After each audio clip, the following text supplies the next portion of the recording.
Hello friends, welcome to தியா கியா channel. வாங்க இன்றைக்கி சுங்கு எப்படி வைக்கிறதுன்னு பார்க்கலாம். சுடிதாரில் அதுக்கு வந்துட்டு நம்ம தைக்க போகிற இதில் வந்துட்டு கிராஸ் பீஸ் போட்டு எடுத்துக்கோங்க. அதை நல்ல பக்கத்தெல்லாம் அட்டாச் பண்ணி ஜாயின் பண்ணி வச்சுக்கோங்க. நெக்ஸ்ட்டு அதை அப்படியே உள் பக்கமாக மடித்து வச்சு ஃப்ரண்ட்டில் மட்டும் ஸ்டார்ட் பண்ணுற இடம் மட்டும் கொஞ்சம் அகலமாக இருக்கணும். மற்றபடி ஒரு கெய்ட் அளவுக்கு ஊசி போட்டு ஸ்டிச் போட்டு எடுத்துகிட்டு வந்துடுங்க. அதுக்கப்புறம் மோட்டா ஊசியில் இந்த மாதிரி ரோப்பை இது பண்ணி நாட் போட்டு உள் பக்கமாக அப்படியே திருப்பி உள்ளே விட்டுருங்க. உள்ளே விட்டு அப்படியே எடுத்துகிட்டு வந்தாக்கா அது அப்படியே கொஞ்சம் இழுக்கிறது கஷ்டமாக இருக்கும் ஒரு சில பேருக்கு. நல்லா தைச்சிக்கிட்டே இருக்கும்போது அது வந்துடும். நானும் அப்படி தான் ரொம்ப கஷ்டப்பட்டேன். இந்த மாதிரி திருப்பி எடுத்துக்கிட்டிங்கன்னா அந்த ரோப் ரெடியாகி வந்துடும். நல்லாயிருக்கும் அந்த ரோப்பு. உங்களுக்கு எந்தளவுக்கு மெலிசாக வேணுமோ அந்தளவுக்கு நெருக்கி ஸ்டிச் போட்டுக்கோங்க.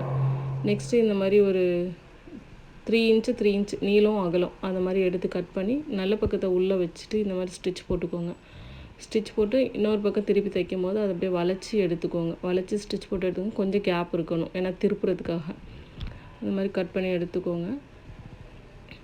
வேணா அங்கே ஒரு லாக் ஸ்டிச் கூட போட்டுக்கோங்க. அப்போ தான் அந்த இது வெளில இழுத்துட்டு வந்துடாது. அதனால் திருப்பி நான் இந்த மாதிரி திருப்புறால அது மாதிரி திருப்பிக்கோங்க.